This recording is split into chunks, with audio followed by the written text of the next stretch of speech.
You are listening to Inside the Hive on the All Hornets podcast network, a preseason edition. Training camp is done. The All Hornets podcast is one podcast feed with multiple shows, making sure we cover the Charlotte Hornets from every angle. If you like what you hear, make sure you subscribe to Apple Podcasts, leave a 5-star review, and also be aware that the All Hornets podcast is affiliated with the Fans First Sports podcast group. Today's show, we're starting off with a few bits of news, a Kai Jones trade request, our first look of an injury report, and then we're going to be looking at what we project the Hornets rotation to be for the first 10 games while Miles Bridges is still suspended. So a lot we've got to touch on. And at the very end, excitingly, we have an exclusive. Nick Richards is coming on the podcast. I grabbed 5 or so minutes with Nick the other day after the purple and teal scrimmage. So we're going to hear exclusively from Nick Richards, talking a little bit about Patrick Ewing, the impact he's had on him, a little bit about how the team's been looking, how his offseason's been, how his golf game's doing, which is obviously the important that everybody wants to know. So we're going to hear from Nick at the end. But first, I need to introduce you the saddest New York Giants fan I know, Chase Whitney. I mean, if that would probably describe every New York Giants fan right now. And Carolina Panthers fans too, by the way. Right, yeah. I mean, I was looking at this today, completely off topic. Every team in the top 10, or what the projected NFL draft order would be for 2024 right now, has 2 wins or fewer. There are so many bad teams in the NFL. Us Giants fans, Panthers fans, we are subjecting ourselves to horrible football week in and week out. And it's only October, so definitely glad that basketball is starting in 6 days from when this podcast is going to be posted, or a little over a week. Definitely can't wait to shift gears here already from football. If the Hornets have a good season, this is lining up to be a great, a great kind of let's forget about the Panthers, all aboard the Hornets bandwagon. Things are lining up. This could be a momentous shift of the year, but let's very quickly regain the momentum they lost after last season if they come out the gates hot here for sure. Absolutely. First off, we have to start with our news. Within an hour before we're going to start recording this podcast, Kai Jones has made his own public trade request, which is certainly of interest. Kai Jones tweeted, "I have officially requested to be traded from the Charlotte Hornets. #GoatLife." Chase, you go first. What do you make of this? I mean, probably the loosest use of the word official that I've ever seen in my life. The #GoatLife after requesting a trade is just superhuman comedian levels. That is you could not write that stuff down. You could never script that in a TV show. That has to come from the mind of a natural comedic genius, which clearly Kai has fancied himself to be over the last couple weeks. But really this has just gotten to the point where I hope he figures it out in some way. Obviously this is not going to go well for him. If I'm correct, you can't do that under the NBA CBA. You can't publicly request a trade. You have to inform your team or through your agent that way. That's why that Eric Bledsoe tweet I've seen 5 years ago is so funny when he said I don't want to be here, is because he's not actually requesting a trade, but just alluding to it. Saying it in the way that Kai did is not allowed under the NBA CBA. So this is not going to result positively for him in multiple ways, because now he's definitely not getting traded, and he also might get fined by the league. So I don't know what he thought was going to come. The only way Kai Jones was getting traded is if a team were to trade for him and then waive him. No team was or you to give up draft picks to take him for the year. There was no team actually trading for Kai Jones, with everything that's been going on with him off the court recently. And even if that hadn't been happening, I don't think there were teams queuing up. After his performances last year, his summer league performance. You are right. According to the CBA, I think Kai Jones could get fined up to $125,000 or $150,000. Yeah, I was going to say, this is definitely a fine or suspension type of punishment thing. You can't just do that. You mentioned about his agents. I've seen some reports, and I've not been able to, corroborate that I don't know if Kai Jones has agents right now. That would do it, honestly. Again, and whether his agency have dropped him, whether he is drop the agents. I don't know, and I don't even know if it's a fact, right? But I've seen some things out there which suggest that could be something out there. I don't know, but like it's a messy situation. And look, this is tricky because there's probably a lot of people who laugh at this situation and criticize the situation. And it's hard because I still think at the root of this is someone who I think is wrestling with some inner demons from somewhere, whether they're basketball related, non-basketball, I don't know. But I still think this comes from a place of like, there is something potentially some mental health challenges for Kai Jones. And like, that's why I'm hesitant to jump on, to, use him as a punching bag, because I just think that's what's at the heart of this. And just that draft class with James Bouknight, the off-court issues he's had, Kai Jones, the off-court issues, Scotty Lewis is out the NBA, after his injury. JT Thor is the only one left from that 4-person draft class. It's just, wow.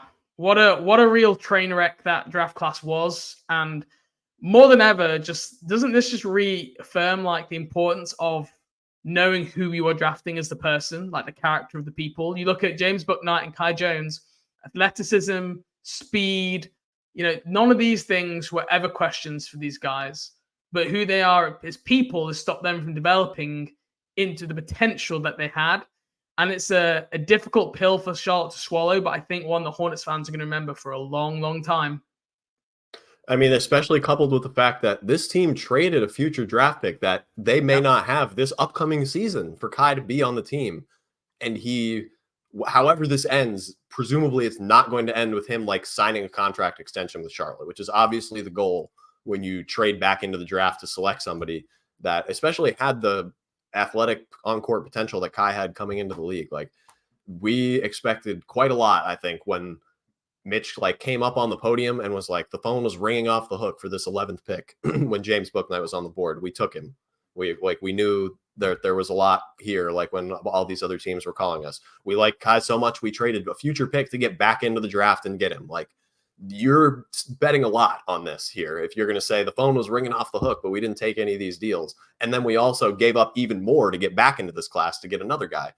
And it has fallen about as flat on its face as it really can, which is not, it's not necessarily like Mitch Kupchak or their evaluation staff's fault entirely. I'm sure there was some sort of like miscalculations in the evaluations. I'm sure maybe, especially in the case of what Kai has exhibited in the last couple of weeks, they've changed quite a bit as people since they were drafted. And that's why it's like, whatever it is that he's dealing with right now, like, I hope he can figure that out. Like, obviously we have no idea what triggered this, but he never used to tweet like this. He never used to make public trade requests on Twitter away from the team. So obviously something has changed in the last like few months. And I hope that can be resolved in some way, like, because it's clearly going to, like, this could end up with him like no longer having a chance to play in the NBA if it like keeps snowballing. Absolutely. Like, and that's not what anyone wants. Like, it shouldn't be anyway.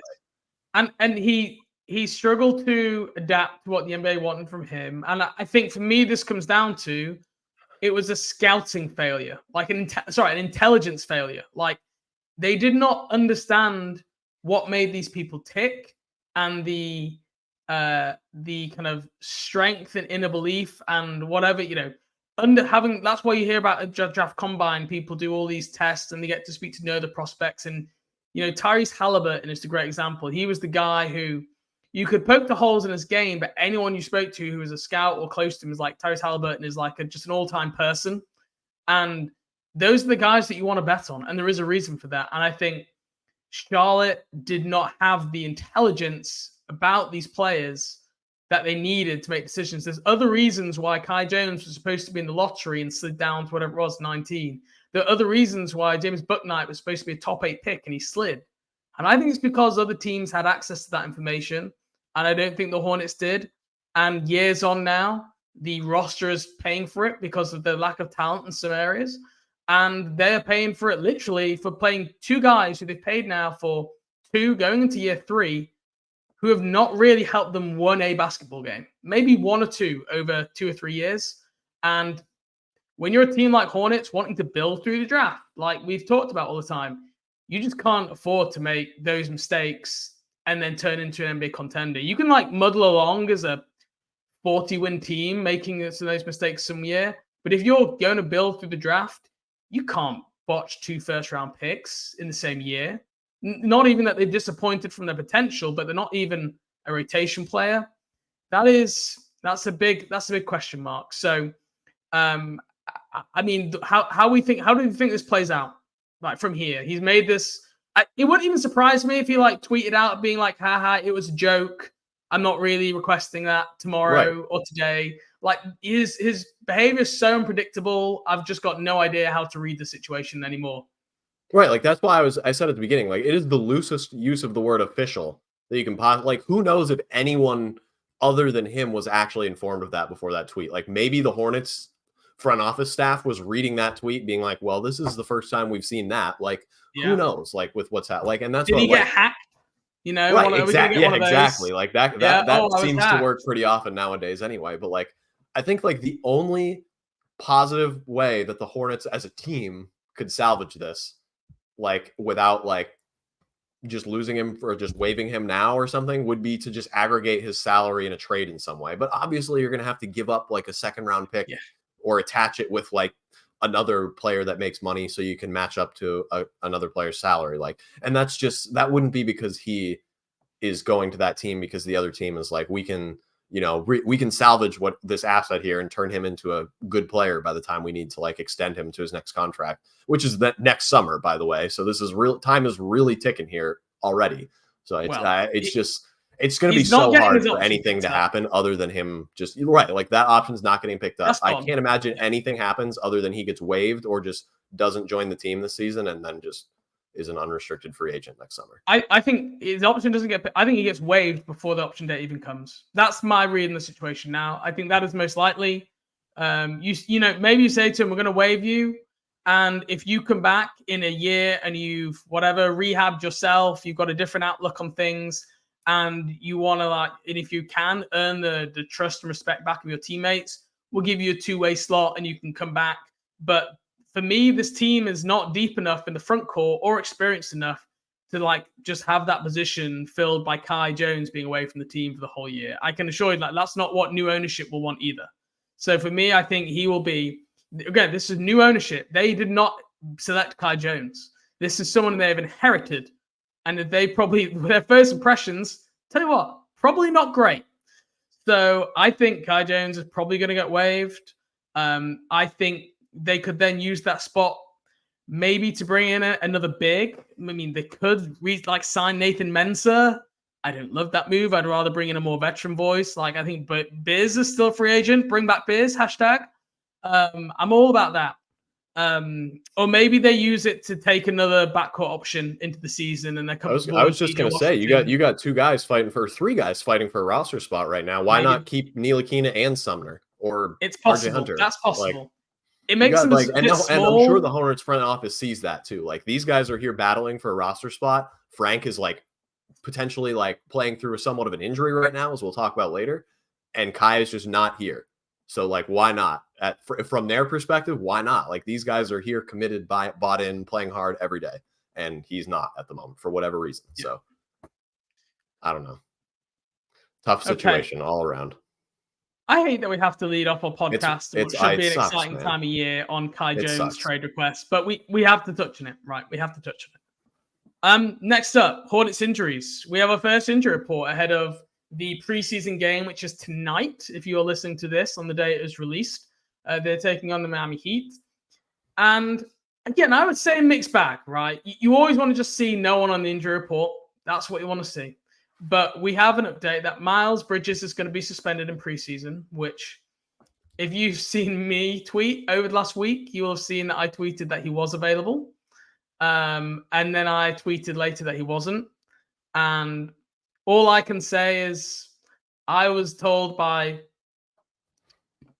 there was more people under the impression that he could play. Yeah, you were not the only one that had tweeted that. There were, I think, pretty much every Hornets media source was under the impression that he could play up until everybody was seemingly informed around the same time that he couldn't play. So You're definitely not the only one on that. I thought he could play too. Like, Correct. I didn't post it, but I was under the impression he could. And let me say, I went out of my way before saying what I said to confirm.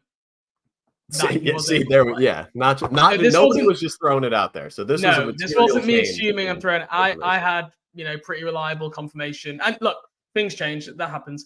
So Miles Bridges isn't there. James Bouknight has a left knee sprain. We learned at the Purple and Teal scrimmage this weekend. He is not going to be traveling to Miami or Washington. Cody Martin, understandably, is out with his left knee injury. He was always going to be limited. I don't think that's a shock to anybody. Two-way player Leaky Blank is out with a left ankle. Okay, probably not someone fans are clamoring to see in the preseason. Probably more of a Greens for Swarm guy this year. But the one we maybe haven't heard about is Teo Maledon with a right shoulder injury. Obviously, his shooting arm, his right shoulder, he will also not travel. So Bryce McGowan's, Frank Ntilikina, they are both probable for the Miami game. So McGowan's has a left ankle sprain. That was rumored to keep him out for a couple of weeks. It seems like I've seen him in some of the training camp images. So he seems to have been doing some stuff on court. It feels like he's going to be a go. And Ntilikina has got the right hamstring. That's the hamstring that kept him out of the FIBA World Cup this summer for playing for France.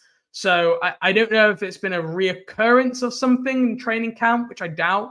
I think what more likely is they're kind of just like managing it. There's some like maybe residual soreness, or they're just trying to manage his load because he's coming back from the hamstring injury. So not a clean injury report, but on the bright side, I don't know if there's anyone there apart from Cody Martin who like features to be part of this team's top 8. And like big picture, those top 8 guys matter like way more than these fringe guys, right?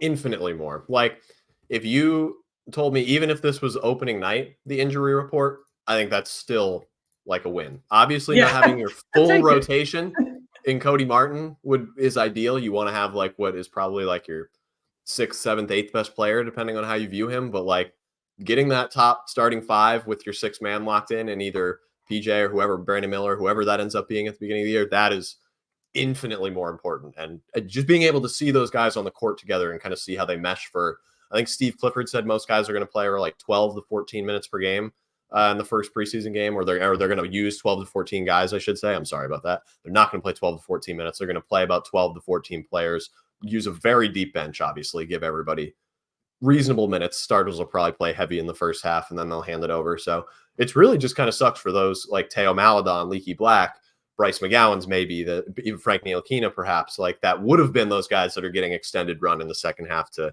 kind of prove themselves a little bit, but are not getting the chance to do that. So, I mean, Amari Bailey, Nick Smith, like going to get probably pretty heavy minutes for what is going to be their first taste of NBA on-court action. So should be interesting to watch. James Bouknight is the disappointing one. He's out, I think, indefinitely is the term that I've seen thrown around. I believe so, yeah. It's been classed as a left knee sprain at the moment. So hopefully we'll get a little bit more clarity on what that is. And again, just like typical for Buck, McGowan's is out potentially. Cody Martin is out. You think, oh, there's an opportunity there. And then he just gets the left knee sprain. And like for him, it's just, I feel like we said every year it's an important training camp for James Bouknight. But when his option, which we talked about in the past, for his 4th year option is up this month, he needs to play well. And it seems like he probably only got 3 or 4 days of training camp before suffering this knee injury. So, if James Bouknight is out from, let's say, the rest of the month, I don't know, but let's just say the Hornets have to make a decision on that 4th year team option after seeing him for 3.5 days of training camp. I can bet that is going to be a difficult decision, because I think this next month was going to be key for him. Yeah, and it's like you have to believe that with what he has shown on the court so far, they're probably leaning towards no. And then that just makes that a much harder no, because now you're making that decision with like an incomplete information, and you never want to be making decisions without having like all the information in front of you, or any, the largest sample size you can possibly get in the NBA, and they can't do that right now. So it's definitely even preseason for Buck, like those 14 minutes he's getting on the floor, they are so like valuable to him. Yes. And it sounds like now he's going to miss at least the first 2 preseason games. even if he plays in one of the next two, you imagine he'd be rusty because he's not been on the court for a week, would lose his wind a little bit. So this hill is just getting steeper and steeper, I think, for James Bouknight to climb. And I also think how the likes of, Frank Ntilikina and how Nick Smith Jr., how they've looked in training camp are going to all be playing into this decision as well in terms of that cost-benefit analysis long term.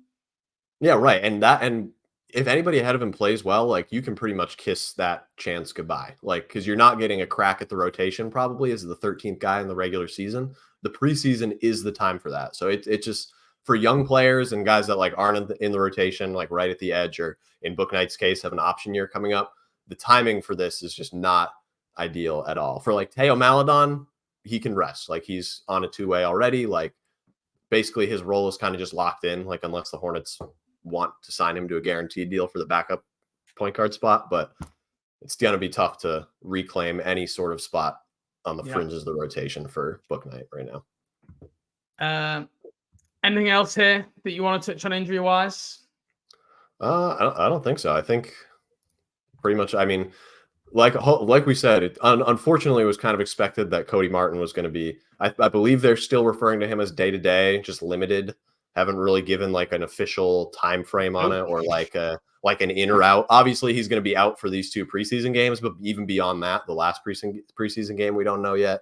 Opening night is obviously the bigger question. So we're going to continue to wait and see with Cody Martin, as we have been doing for like a full calendar year now, unfortunately, which is just the story of life, it seems, for Charlotte Hornets fans in the last year. Yeah. Okay. Well, before we move on to our next section, we're going to be talking about the Hornets rotation. I want to quickly tell you that All Hornets podcast is brought to you by allhornets.com. They're a credentialed Charlotte Hornets outlet, and we are powered by Sports Illustrated.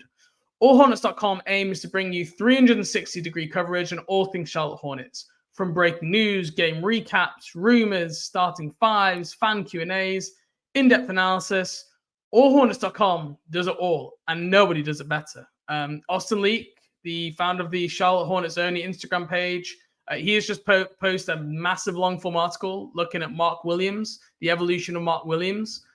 Make sure you go check that out. A really good, interesting read about where kind of Mark Williams' journey from being last year into this season, and some things to be excited about. So make sure you go read that for allhornets.com.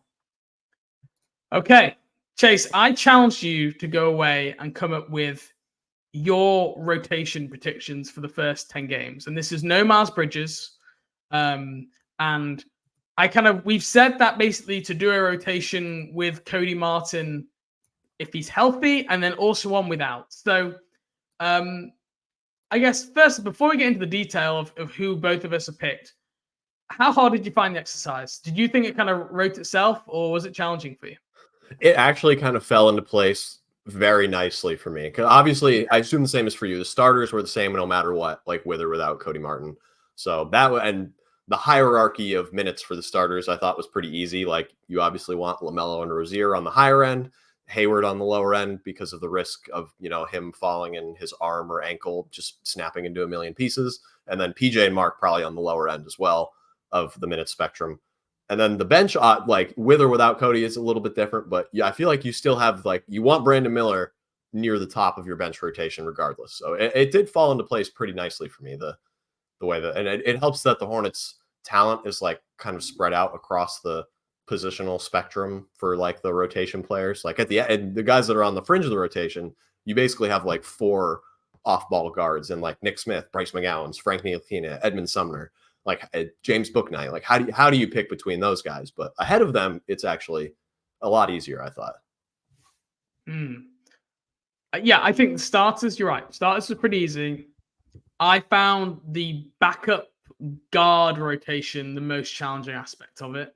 And also something that we're going to get to. I think there's some interesting lineup discussions and debates. And we're going to get into this as we get into the details. So, Chase, you want to hit me here with your starters of the first 10 games and the kind of the approximate minutes you think they're going to be pulling? So my starters, first 10 games, LaMelo, 32 minutes leading the team. Terry Rozier, 30 minutes per game. And then Hayward, PJ Washington, Mark Williams, all at 28 minutes per game. Wanted to keep basically as much talent as possible on the floor as long as possible without, giving like a playoff type rotation where every starter is at like 30 minutes a game. So you can start it off a little bit slow, but you're still like clearly favoring your best 5 players over the guys that are at the end of the bench. Yeah. We match on the starting fives, right?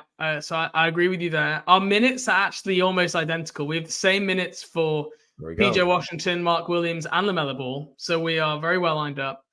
I have Gordon Hayward at 32 minutes per game. I think you had him at 28. Yep. My reasoning, I think he should be at 28. But we say this going into every season where we think LaMelo, Gordon Hayward's getting older. He's got injury history. We have to manage his minutes, and then the coaching staff say it. And then you look back at every season, and Gordon Hayward is so valuable to the team that he ends up playing, like averaging the most minutes on the team, like almost every season, just before he gets injured. Maybe that 21-22 season, weren't him and Miles 1 and 2 in total minutes played, like up until he had gotten hurt in February. So yeah, you might be right. Like he might get more minutes than LaMelo at this point, like 34, and 35. Generally, NBA coaches play their best players a lot of minutes. And if there's one thing that we've learned from Steve Clifford this training camp, that like Terry Rozier and Gordon Hayward seem to be the guys who have been the stars of training camp. So I had Terry Rozier at 34 minutes, Gordon Hayward at 32. But I mean, this is all projections and, game scenario.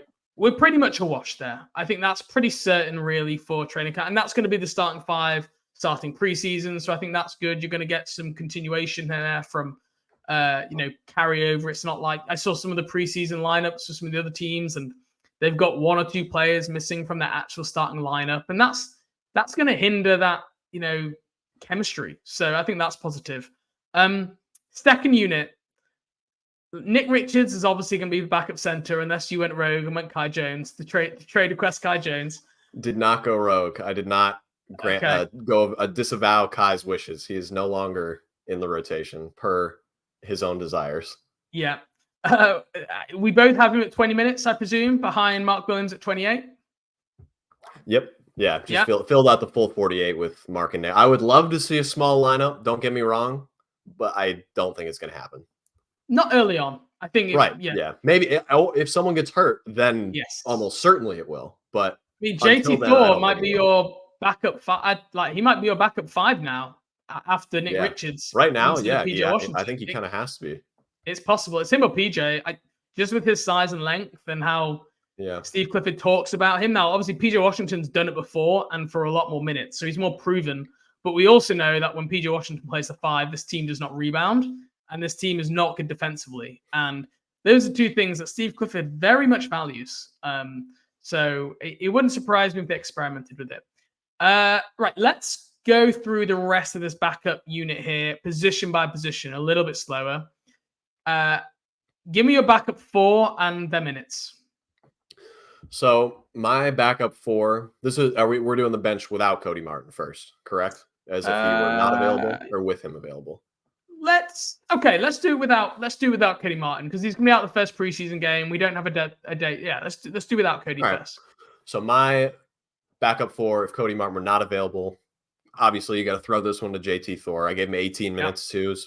I think there's more than enough time to like get into a rhythm while not putting him on the floor for like more than you would want necessarily. Because at this point, I think he is still pretty far away from being a consistent contributor offensively, but the defense can definitely flash in those 18 minutes.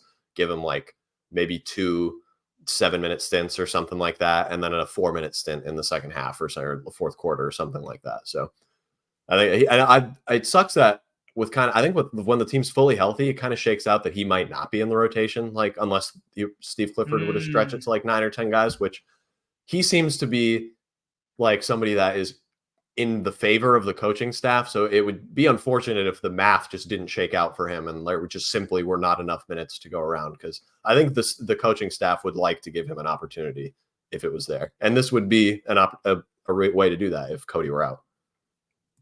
Yeah, and I think this in some ways is a blessing that Miles Bridges is out for the first 10 games because it gives them time to look at JT Thor. He played exceptionally well down the stretch of last season. You look at the season stats, won't be impressed. But if you look at those last 10, 15 games and you look at how Steve Clifford spoke about him, like the game really did slow down for him. And if he plays the same offensive game that he was playing towards the end of last year, I think he was shooting well from three. He was, even going to that mid-range shot. He was just looking a lot more comfortable out there. So I'm in line with you. I have JT Thor. I'd have it 16 minutes per night.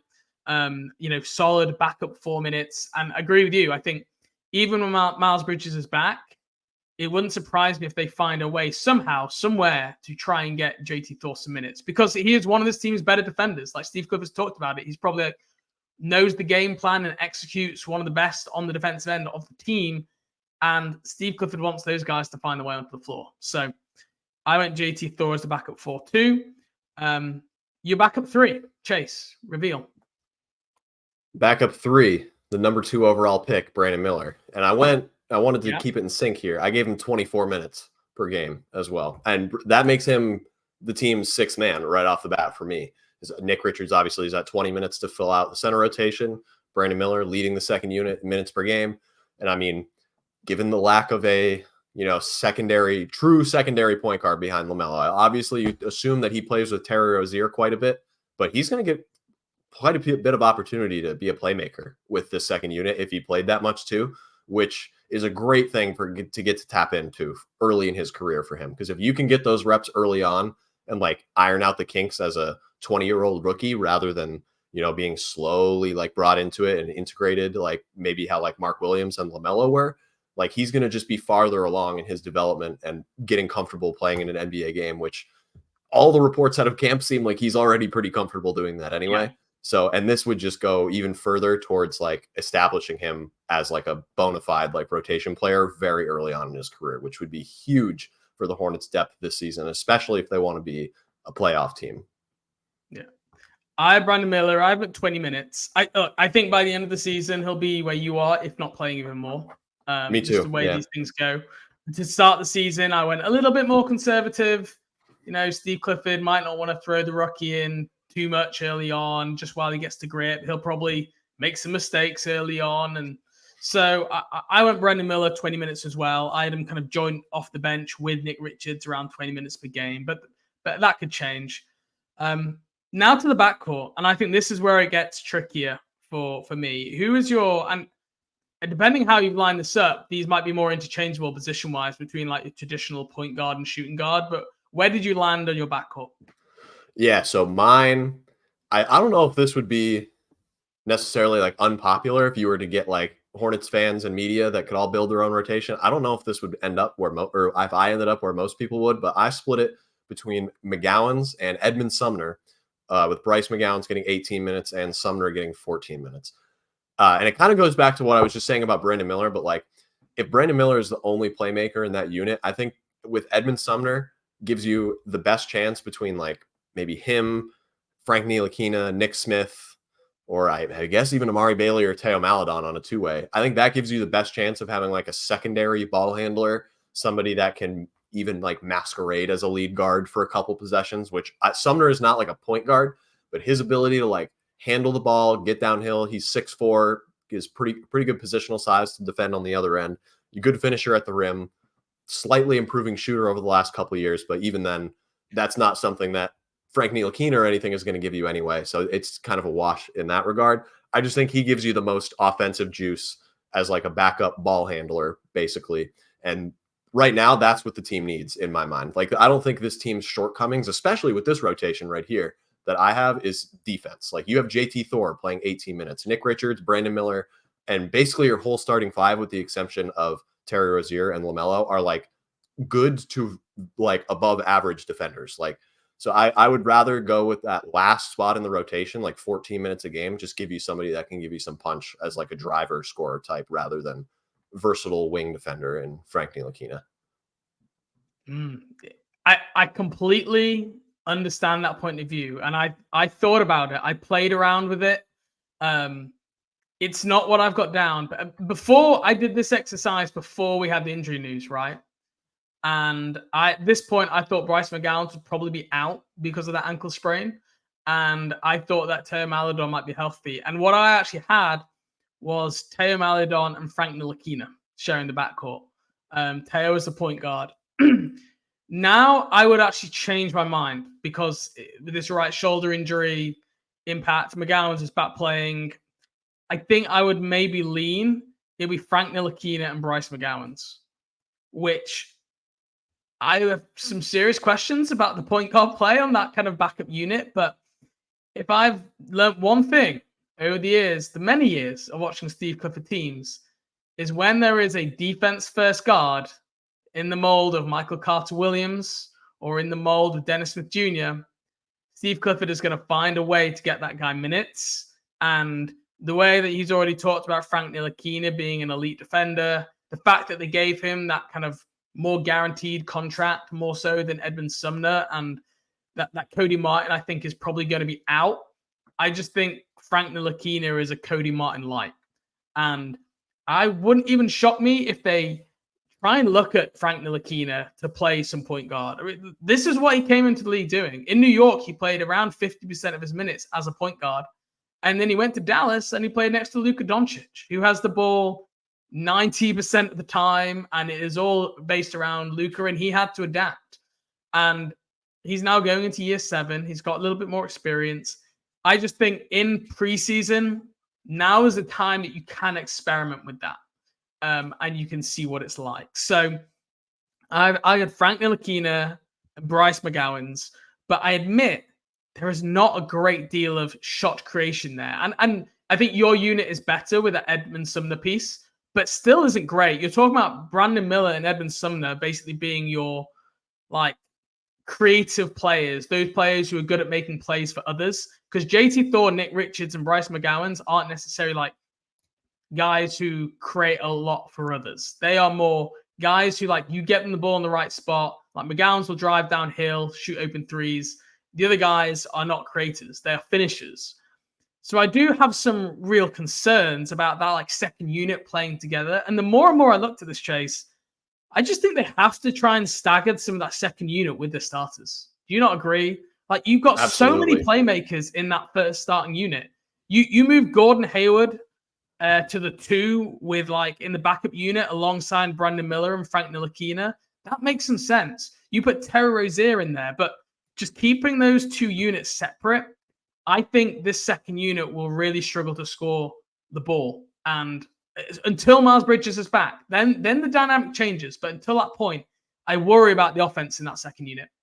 I literally wrote down as a note under mine, like where I had the bench, was that I would take LaMelo and Hayward out first, and then, or I would take LaMelo or Hayward and Rozier out first and leave LaMelo in with the bench, and then reinsert Rozier as basically your backup point guard, but he goes back in with Hayward and is still playing with at least like one other starter at a time, so that he's not tasked with just setting the table for the entire offense the whole time. Couldn't agree LaMelo's creative. Those young players are going to be able to play off of LaMelo's creativity than like running down the court, hearing Steve Clifford call out a set, looking at Terry, like waiting for him to initiate it, and then running a set play. Like they're like getting out and running with LaMelo, being able to flip some underhand pass the length of 3/4 of the court while they're just on a full sprint.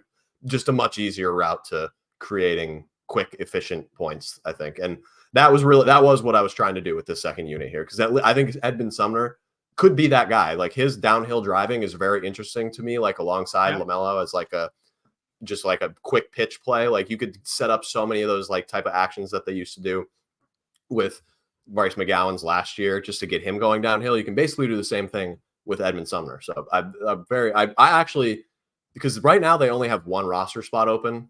It would basically, we assume that they're deciding between Ntilikina and Edmund Sumner. Neither of us had RJ Hunter in our rotation. I can't imagine that he is the one that makes the team over either of these guys, but he's destined for Greensboro, I think. Yeah, I think that's like already a done deal. I don't think he's really fighting for a roster spot. Yeah, no, I don't think so either. But I at this point, like if they do end up waiving Kai, like otherwise, like I don't know how are you gonna decide between Ntilikina and Edmund Sumner, because you need what both of them give to you, and like it seems like both of them have played well so far. Like Edmund Sumner has been featured more heavily than most fully non-guaranteed contract players in like the training camp behind the scenes videos and of him like finishing and driving and being on the court and whatnot. And like Cody Martin's not there. Bryce McGowan hasn't been playing as much. James Bouknight, like he's obviously getting some run. So it's going to be tough. I think tougher than it usually is. I think to decide on your 15th guy for the Hornets. And I mean, that I think is evidenced by you and I having the complete inverse between those two guys and the end of this rotation here. Yeah, I mean, I've just not heard Steve Clifford talk about Edmund Sumner at any point, I don't think. And I've heard him talk about Frank Ntilikina. Now, I think he was asked specifically about Frank, and that's why he got. And all it would take is one question tomorrow and for Cliff to go, oh, he's done really well. He's done really well. And I would probably flip this in a minute, right?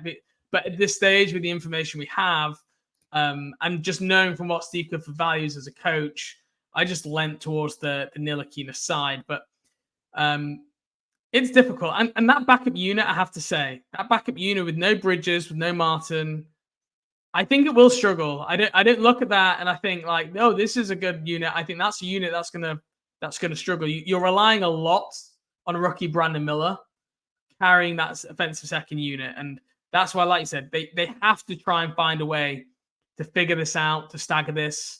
They can't just go full put in the bench unit because this team is not deep enough until these suspensions and injuries get cleared up for that to be the case. I mean, guys we didn't mention, Buck Knight injured, Kai Jones obviously away. Nick Smith Jr. is a guy on the full roster who neither of us have mentioned yet. I think from my point of view, just you have to be an exceptional rookie for Steve Clifford to play you from day one. It was clear in Summer League to me that he is not a point guard. He is more of a shot maker. And the team could need that in that second unit. That is possible. Like, I'm not completely ruling it out, but I think there are safer, more experienced veterans who I imagine would get first crack before Nick Smith.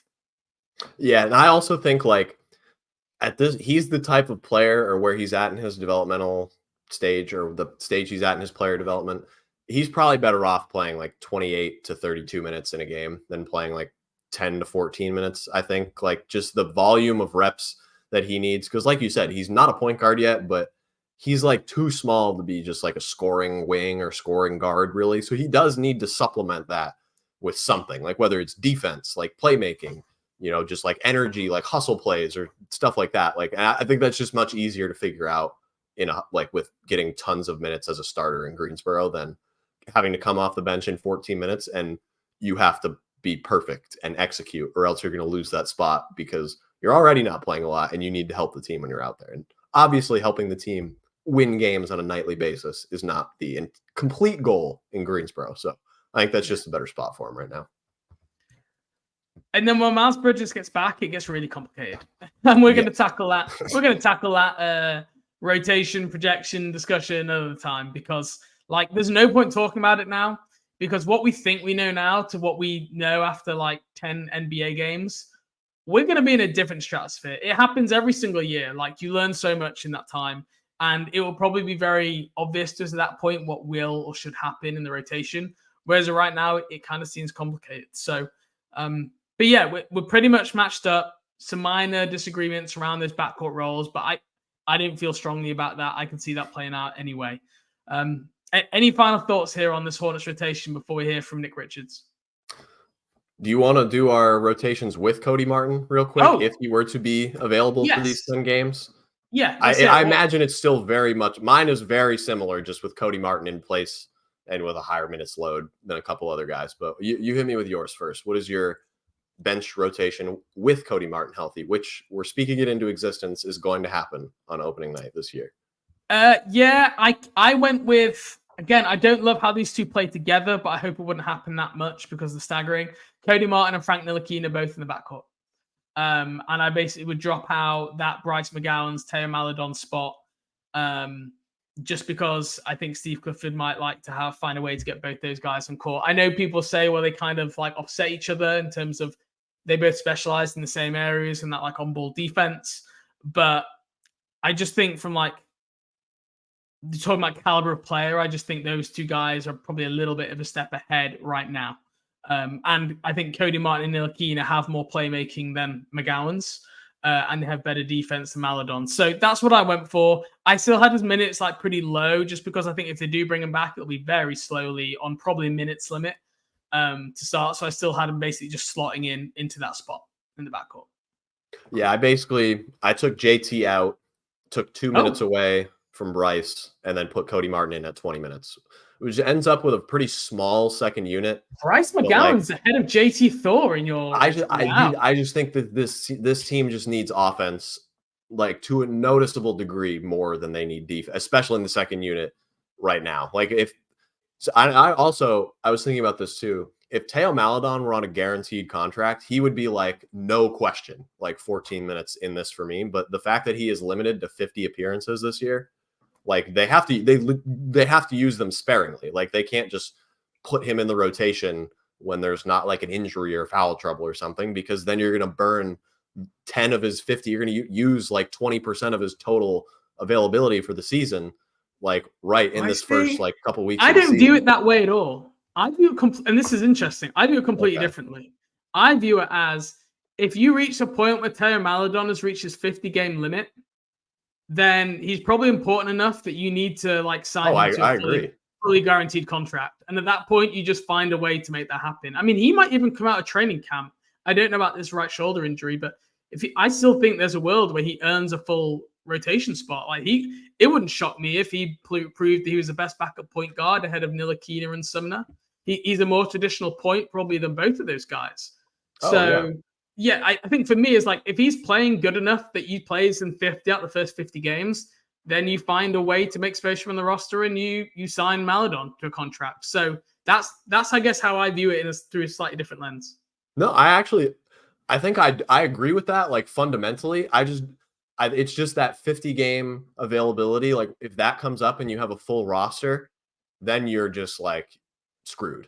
And then he just has to sit and play in Greensboro for however long until you open up a spot for him, which if you're going to leave that 14th spot open and just waive Ntilikina, or that 15th spot and waive Ntilikina, Sumner, and RJ Hunter right now, and just keep it open for a little while until you need to sign him to like what would be a prorated veteran minimum contract for the rest of the year, that I'm totally on board with. Like right now, I think he unquestionably is the best point guard between him, Frank Ntilikina, and Edmund Sumner. I don't think the other two are point guards at all. Like that's why I had him in my backcourt for that reason. Yeah, no, this second unit needs some playmaking and like guard play. Here's the 50 games falls after the NBA trade deadline, right? So straight away there, even if you do reach that issue, there is probably something you can do at the deadline somewhere to make that not an issue anymore. All right. I mean, there's a very good chance that we just talked out like the Hornets' plan for adding a backup point guard for the second half of the season, because that wouldn't surprise me at all, because you can waive Ntilikina or Sumner at any time with, I think Ntilikina has a $200,000 cap penalty if you waive him. Edmund Sumner is nothing. So you can basically do it free of charge at any time. And if it's either Teo Maledon reaching his 50-game limit or just being so good or so important when you play him that he earns that contract, you can just cut ties with whoever it is at any time. So I wouldn't be surprised at all if we just like kind of talked out the future of Teo Maledon's contract. We're going to spend over the next couple an inordinate amount of time this season talking about the battle for like the third guard spot in this roster, aren't we? Between players that would have zero chance of reaching the rotation on like 90% of other NBA teams as like a we're backup going to have fierce debates about Maledon versus Sumner versus Ntilikina and who should get those 12 minutes per night. I can see how this is going to play out already. Okay. Absolutely. Let's move on to our last part of the podcast. We had Nick Richards join us for an exclusive, which we're very excited. Thanks for Hornets PR and thanks for Nick for making the time. I will say I did this one solo because it was a bit last minute. Unfortunately, I only had literally 5. I was told I had 5 minutes with Nick, and I had a lot more questions than would be for 5 minutes. So it's not as conversational as I would like. It was a little bit rushed. I kind of fired a lot of questions Nick's way in a limited amount of time, but I did manage to push it from 5 up to like 7, 8, 9 minutes. I managed to get a bit extra out of him, so that was good. But yeah, make sure you stay on for our Nick Richards interview, and we will next hear from both of us next week. Next Monday, we'll have had a couple of preseason games by then. We'll have Hornets basketball to talk about, so looking forward to that. Absolutely. Shout out to Hornets PR for hooking up the interview again. We will see you guys in 1 week when there's NBA regular season basketball on the horizon. Thank you for listening.